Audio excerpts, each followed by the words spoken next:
Dutangiranye n'umukobwa witwa Benita, ariko muri no nkuru ntago ari buzi kuba ari wenyine.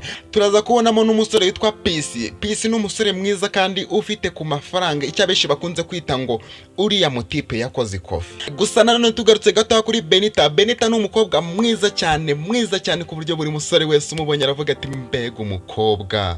Uyu mukobwa yakoze ikofi, uyu mukobwa yakoze umubiri, uyu mukobwa yakoze buri kimwe cyose gishoboka, ndetse n'amafaranga yari afite kandi ku buryo bugaragarira buri musore wese. Ese uru rukundo rwa Benita, uru rukundo rwa Pisi, mbega inkuru iryoshye, mbega inkuru irimo amasomo meza cyane, mbega inkuru igiye kutwigisha ikaduhindurira ubuzima.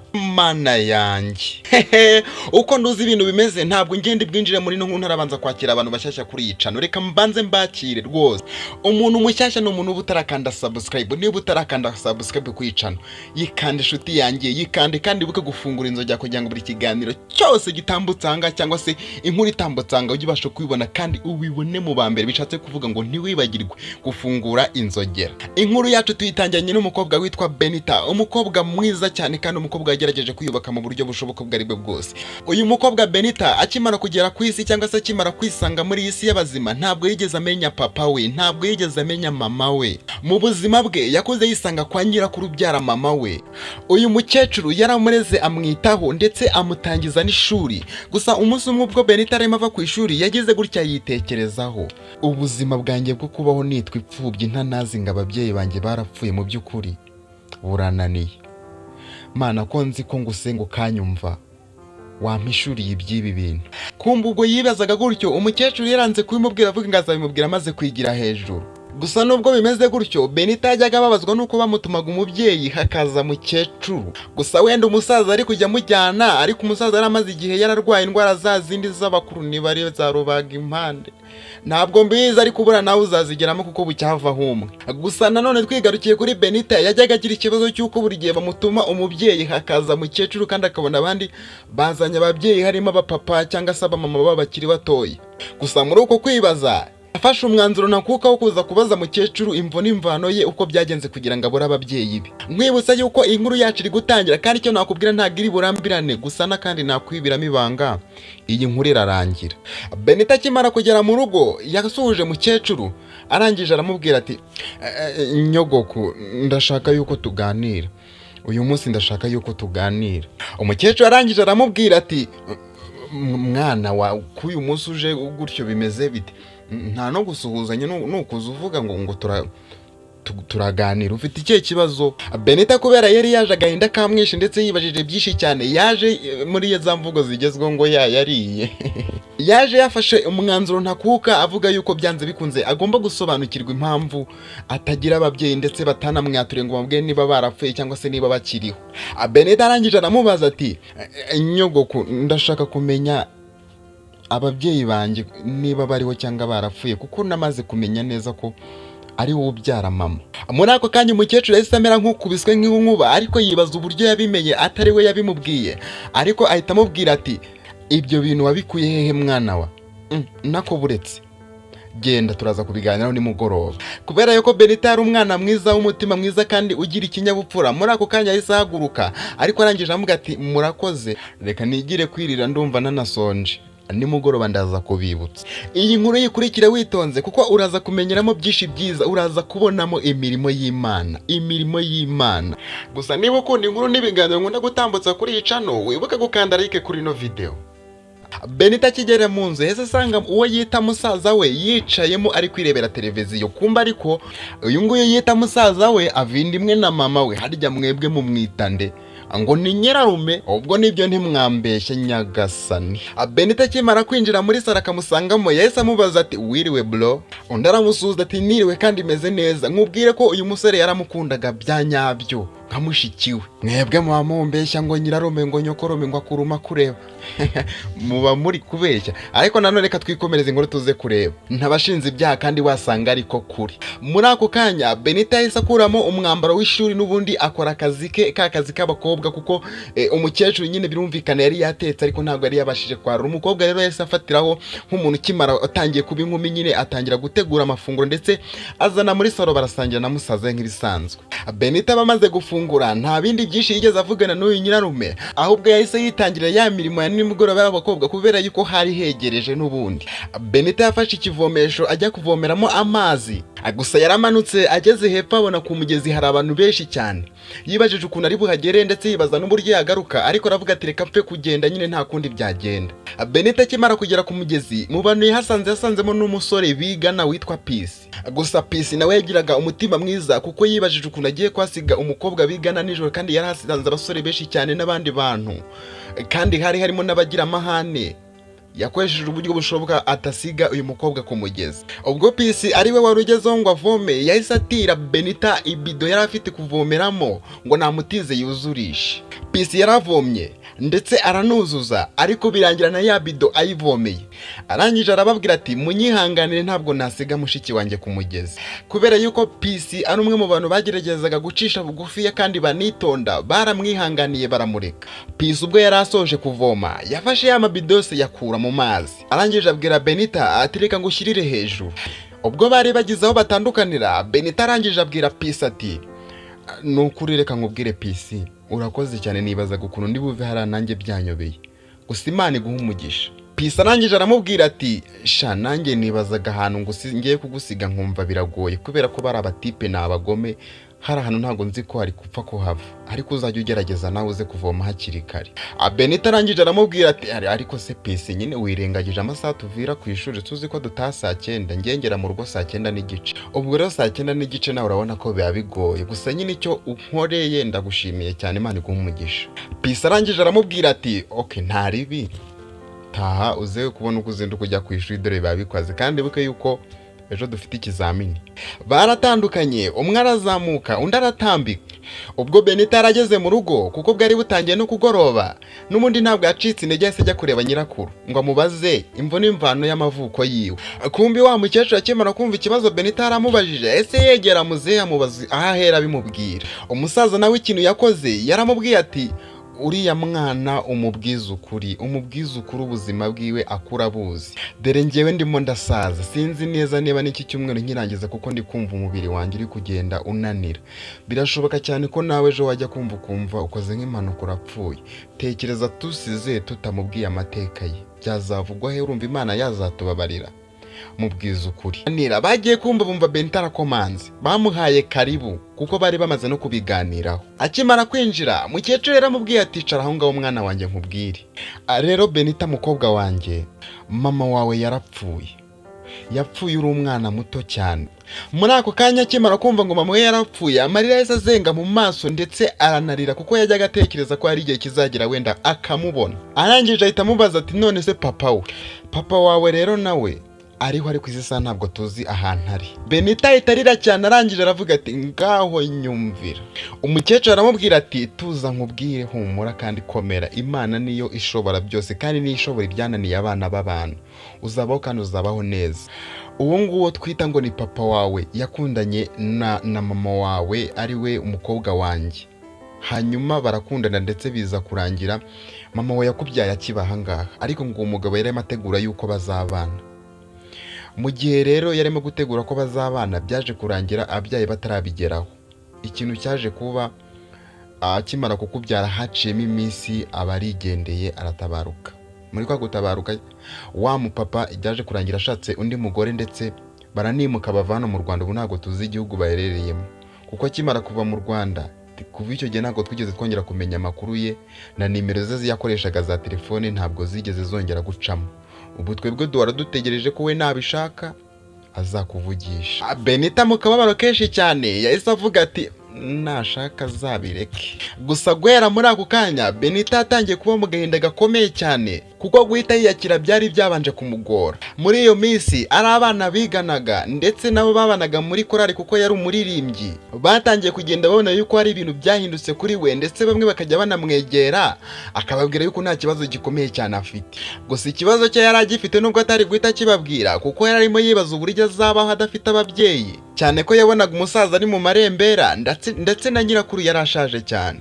Gusa umunsi umwe yarimo atava ku ishuri yatanye na wa musore witwa Pisi. Pisi yaramushoto, yarangije aramubaza ati Benita ko maze iminsi mbona utameze neza ufite ikihe kibazo?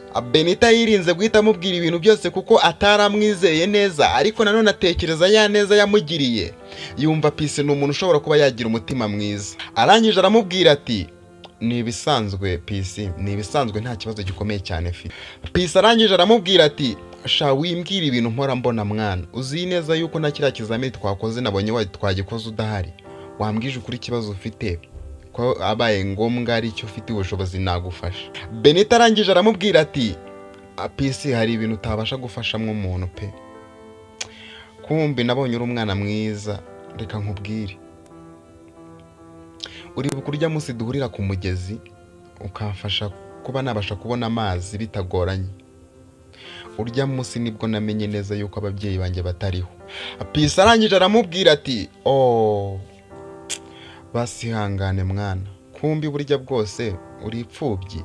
Benita arangije aramubwira ati ni nkaho ndiyo, mama yarapfuye we mfite gihamya kuko nyogokuru yarabimbwiye, ariko papa nawe nubwo ariho nta makuru yiwe nzi kuko ngo yagiye iyo za hanze kandi nta na nimero nimwe babasha kumubonaho.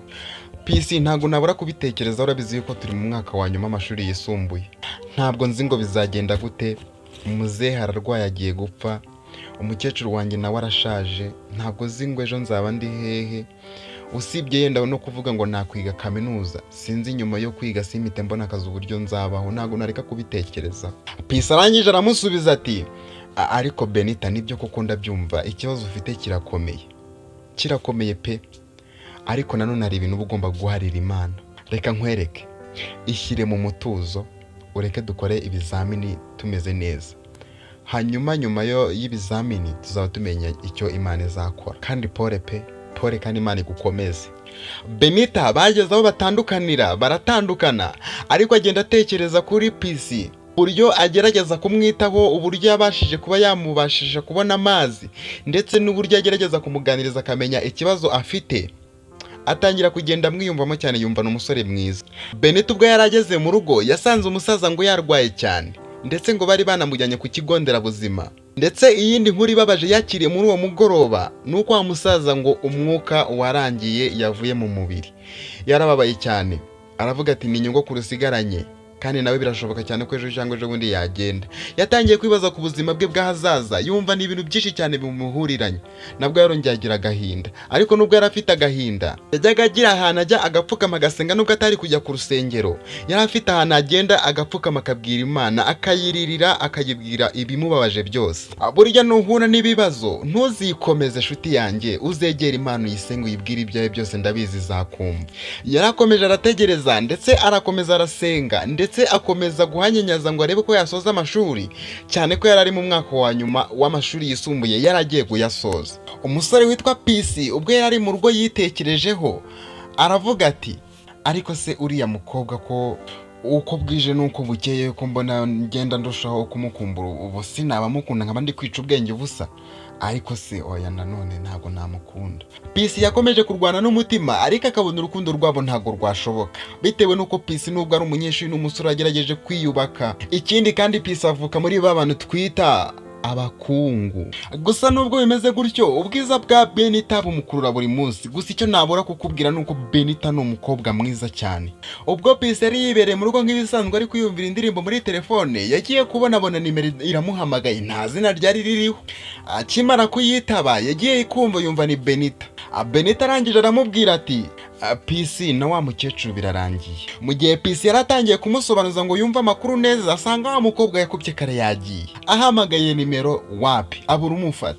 Pisi yabuze amahoro, kuva iyo saa ntabwo yigeze yongera gutuza, kuko hari nimugoroba yaribajije ati ubu se njye kumureba cyangwa ndeke nzagende mu gitondo. Yarakomeje agerageza ya nimero, kubw'amahirwe ariko yaje gukunda. Mu gihe agize ngo agiye kwitabwa na Benita, yumvise yitabwe n'umuntu ufite ijwi ry'abagabo. Arangije aramubaza ati iyi nimero nigeze kuyihamagarwaho n'umukobwa witwa Benita, muri kumwe se ngo mumumpe? Uwari uyitabye arangije aramubwira ati ntabwo turi kumwe, ndaza kumuguha mu kanya, ni musaza we muri kuvugana. Disi bano bana kubera yuko bakuranye bari mu kigero kimwe, n'ubundi umwe yita undi musaza we, undi akamwita mushiki we. Pisi arangije aramubwira ati okay nta kibazo ubwo ngubwo muraza kumbwira. Benita kubera ko uwo yita musaza we ataragiye kure cyane mu kandi kanya gato yahise agaruka arangiza aramubaza ati Beni hari nimero wahamagaye kuri telefone yanjye. Benita arangije aramusubiza ati nayihamagaye ariko yihorere. Nawe aramubwira ati mwihoreye gute se kandi ariwe wamuhamagaye ahubwo akiramuvugisha. Kubera agahinda kenshi Benita yari afite yumvaga nta nicyo kuvuga afite. Muhamagara umubwire yuko ntashoboye kuvuga uri musaza wanjye umuvugishe nta kibazo. Mu gihe Benita arakivuga gutyo Pisi nawe yahise ahamagara ya nimero. Umusaza we ahita amubwira ati dore arahamagaye ahubwo ngwino mbabarira ngwino ufate uno muntu. Yampamagaye kenshi cyane ndamwihorera ariko nyine turi kumwe ngwino umwitabe. Benita yaraje afata telefone aramwitaba baravugana ariko noneho Pisi ahita amubaza ati ese cyagiye ko wampamagaye ugahita ugenda bimeze bite se ariko umeze. Benita arangije anamubwira ati ufite agahinda kenshi cyane n'ubu ngubu kubyakira ntabwo biranyorohera. Kuba mukecuru wanjye yitabye Imana ari we narisigaranye ni ikibazo gikomeye cyane kuri njyewe. Pisi arangije aramusubiza ati ihangane Benita, ihangane kandi tuzakubafu uko tubishobojwe. Benita arangije aramubwira ati kwihangana ntago mbyanze nta n'umuntu wakanga kwihangana ariko hari igihe bigera umuntu akumva arananiwe.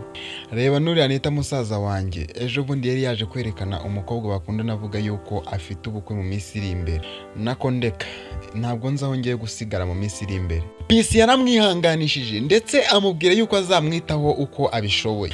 Muri iyo minsi nibwo bashoje amashuri yabo ariko nanone nibwo uwo yita musaza we ari we nyirarume yashingiwe. Gusa nyuma yuko bashoje amashuri nubwo byari bimeze gutyo Pisi we yakomeje kugenda afatwa n'urukundo. Gusa rimwe na rimwe akajya agerageza gushakisha uburyo yabimubwira ariko nabwo akabona ntaho yamuhera. Ese urukundo rw'abana rwaba rugiye gutangira ku mugaragaro? Reka dutegereze turebe. Benita akimara gusoza amashuri ndetse akagenda abura icyizere cyo kwiga kaminuza kubera yuko abamwitagaho bari baramaze kwigendera tangiye kwiga kwirwanaho. Gusa yasabye uwo yita musaza we ari we nyirarume nk'uko twabibonye kuba yamutera inkunga akajya kwicururiza amayinite. Wibuke yuko musaza we yamaze gushaka umugore. Ese uyu musaza we amafaranga arayamuha? Ese arabwira umugore ko amafaranga agiye kuyajyana he? Mu gihe musaza we yari ataramuhereza igisubizo hari nimero yahamagaye. Iyo nimero yahamagaye musaza we amubwira ati iyi nimero yitabe niwe iri gushaka. Benita yibonye abona niya nimero yigeze kumuhamagara n'ubundi. Ayitabye asanga ni Pisi uri kumuhamagara ariko amusaba ko bahura vuba bidatinze ko amukeneye. Benita nawe yahise amusubiza ati ntabwo byashoboka yuko twahura uyu munsi, nejo ntabwo bizakunda. Pisi yibajije impamvu yanze yuko bahura nejo ntabyemere biramucanga. Gusa yarongeye aca bugufi yaramwinginga amusaba yuko ejo bahura byanze bikunze. Benita yategereje ku neza Pisi yagiye amugirira yumva yuko atamusuzugura. Arangije aramubwira ati Pisi ntabwo nagusuzugura bitewe n'ineza wangiriye cyangwa se uburyo wakunze kumba hafi. Gusa nyine ejo uzakoresha uburyo tubona nakiri kare ariko pe nuko ari wowe bitewe n'ubuzima afite muri no misi cyangwa se uburyo mbayemo arundi nta kintu twatuvugana. Pisi arangije aramubwira ati nta kibazo urakoze Imana iguhe umugisha kandi bye na hejo. Akimara kumusezera Benita yashyiriye telefone musaza we cyane ko yari agitegereje kumva igisubizo ari buhabwe ku kibazo yari yabajije cy'amafaranga yo gutangiza kwicururiza miti. Akimara kugera muri salo yari yasize musaza we cyangwa se nyirarume nk'uko twabibonye mbere. Yasanze madamu we yahageze bicaranye muri salo. Yari yicecekeye nta kintu yongeye kuvuga. Gusa bije gutinda musaza we yaramubwiye ati Benit ikibazo wambajije nacyumvise turaza kubiganiraho na madamu ejo nzakubwira uko bimeze. Benita aravuze ngo murakoze arangiza ategura amafunguro nk'ibisanzwe kuko bwari bwije bararya. Iryo joro barariye barangije bajya kuryama ariko Benita ntabwo yigeze asinzira neza bitewe n'ikibazo yari afite. Areka wa mugabo azaganirize ku mugore ku kigendanye n'aya mafaranga Benita akeneye. Umugore amubana bamba. Mugore mwiza rero buriya ikintu nifuzaga yuko tuganiraho Benita yari yanganirije ambwira ikibazo afite ashaka ko hari udufaranga dukeya twamufashisha nawe akareba ko ari ikintu yabakora. Hari ikibazo nyine urabona asoje kwiga vuba ntabwo arabasha kubona akazi ni mu buryo bwo kumusapotinga nyine ngo arebe ko nawe yazabona fondasiyo, cyane ko ubona ko binagoye muri no minsi kubona akazi. Umugore yese amusubiza ati Benita, ko mbona agiye kuzaba ikibazo hano muri uru rugo, ese twebwe ubona tudakeneye kwiyubaka? Umugabo arangije aramubwira ati uko numvise abimbwira ntabwo akeneye amafaranga menshi cyane, kuko yavuze ko ashaka kujya gucuruza amayinite. Ubwo rero ndi kumva nubwo twamubonera nk'ibihumbi nka 200 byamufasha nta kibazo. Umugore arangije aramubwira ati simbishaka noneho. Umugabo biramuyobera ndetse yibaza impamvu umugore amufunganye umwuka mu buryo budasanzwe, kandi yarasanzwe abona babanye neza nta kibazo. Gusa bitewe n'uburyo yakundaga Benita cyane ko yamufataga nka mushikiye nk'ibisanzwe, ikindi kandi yakiyongeraho ko ari we mukecuru yamusigiye, yahisemo gushakisha ubundi buryo yaboneramo amafaranga Benita, umugore atabizi. Benita mu gitondo arabyutse azi yuko ari bufate igisubizo cy'uko bagiye kumushakira amafaranga, abura nta kintu umugabo amubwiye. Ubwo umugabo yaragiye kujya ku kazi, yaramubwiye ngo namuherekeza amugeze imbere amubwire. Ageze imbere aramubaza ati Benita, ubundi ukeneye amafaranga angahe? Benita arangije aramubwira ati ntabwo ndamenya arangaye nyine, ndaza kubaza ababikora, ariko nifuza nyine kuba nacuruza amayinite nkajya nanabitsa amafaranga. Umugabo arangije aramubwira ati uze kubaza amakuru nyine, uze kumbwira turebe uko hari uko twabigenza, gusa ntabwo ibintu byoroshye, kandi mwana wa mama murabizi ndagukunda, ariko amafaranga ni ikibazo. Muri ako kanya bane bavugana, Pisi nawe yasa amuhamagara kuri nimero ya nyirarume, ariko nyirarume ahita amubwira ati ariko se Benita, ko nakuguriye telefone, ni ukubera ikintu umuntu utamuhaye nimero yawe kugira ngo ajye abasha kuguhamagara kuri telefone yawe? Benita arangije aramubwira ati ntago byari ngombwa yuko nyimuhereza, ariko niba ngombwa nzayimuha. Yewe ubu ngubu nta nubwo azi ko ngira telefone, ahubwo uzihangane ntuzabimubwire. Arangije aramubaza ati none se murakundana? Benita aramusubiza ati none se ahubwo njye naza kumubereka, nindamuka ngize uwo dukundana nibinaba ngombwa nzamuzana mu murebe. Umusaza barangije aramubwira ati aha akira amuvugisha.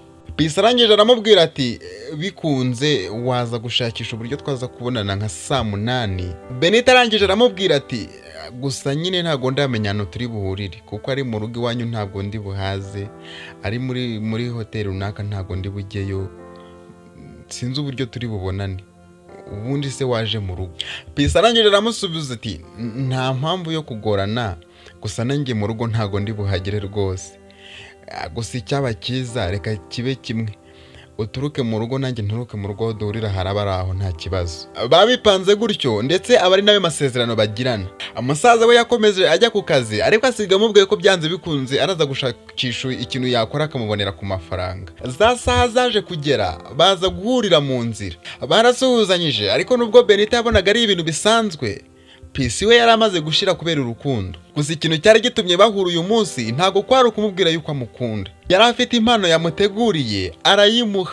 Arangije aramubaza ati none se nyifungurire hano? Ngize amatsiko. Pisi arangije aramubwira ati ntago ari ngombwa kuyifungurira hano rwose, niyo waza kuyifungurira mu rugo nta kibazo, ngo utegere moto se igende kugeze mu rugo amashyushyu atarakubana menshi. Benita arangije aramubwira ati ntabwo ari ngombwa nanone da. Gusa muri ako kanya ubwo bari bahagaze aho ngaho, wa mugore wa nyirarume yabanyuzeho. Gusa Pisi ntabwo yari amuzi, yarabasuhuje, arangije arabareba, arangije abwira wa mukobwa ati Ben, burya se nawe bajya bagutereta ma? Benita arangije aramusubiza ati ntabwo ari byo turimo. Wa mugore arangije aramubwira ati naringize ngo da, uyu musore mwiza gutya se wamukura he? Arangije aragenda abasiga bahagaze hahandi yari abasanzwe. Pisi arangije abaza Benita ati uriya mugore se ko ntamuzi nuwa hehe? Benita arangije aramusubiza ati sha uriya ni umugore wa marume, ariko muri no minsi nyine mbona atanyishimiye, ntabwo nzi impamvu. Pisi arangije aramubwira ati asha biragaragara cyane bitewe n'uburyo yitwaye hano hantu, cyangwa se bitewe n'uburyo abivuzemo, ubu se abona uri mubi ku buryo utabona umuntu ugutereta?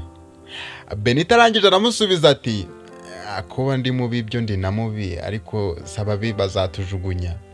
Pisi arangije aramubwira ati oya Ben, ntukavuge gutyo pe, kandi jya wumva yuko uri mwiza, kuko ngenda bibona.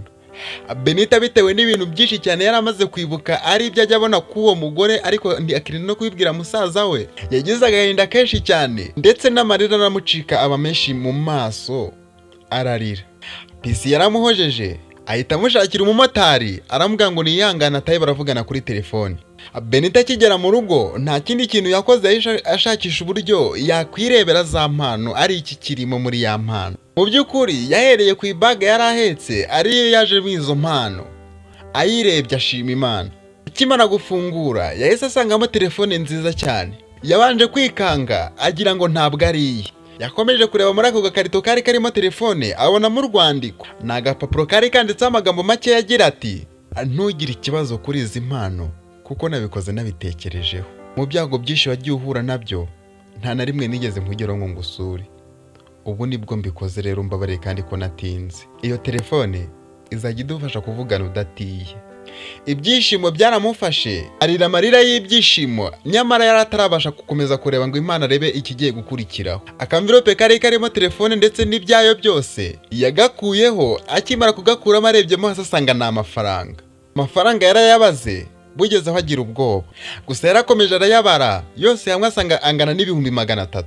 Byaramuyobeye ndetse yumva ntabwo ari we, yahisemo guhita yiryamira kugira ngo abanze yitekerezeho. Imana igitungurana abantu banjye, birashoboka cyane ko uriya musore atarazi ikibazo afite, ariko Benit muri iyi minsi yari afite agashomeri pe. Murabizi ko aribwo yarashoje kwiga, kandi murabizi ibigeragezo yaramaze iminsi ari guhura nabyo. Yararimo yibaza n'ahantu yakura amafaranga ibihumbi 50 yarahabuze. Mu kanya gato nko guhumbya agiye kubona abona ibihumbi 500 mu ntoki ze, kuko telefone yari ifite agaciro k'ibihumbi 200. Umugoroba nibwo yahamagaye Pisi aramushimira cyane, amubwira ko yamugiriye neza kandi atazibagirwa ineza amugiriye. Ese amusezera amubwira ko byaba byiza bavuganye ejo, kubera yuko yakekaga yuko wa mugore ashobora kuza agasanga bari kuvugana kandi asigaye abona yarahindutse. Ku mugoroba ubwo umugabo yari atashye niwe yahageze mbere y'umugore. Yahamagaye Benit aramubwira ngo naze muri salo baganire. Arangije aramubwira ati Beni, urabizi ko ndagukunda rwose, mbona uri umwana wanjye, sibyo ko uri na mushiki wanjye, uri n'umwana wanjye.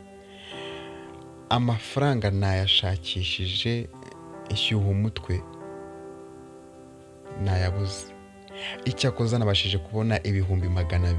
Ibi bihumbi 200 nabonye ndanabiguha, ariko urapanga ikintu nyine uzakora gihwanye nayo kuko nta bundi bushobozi bwo hejuru yayo ufite.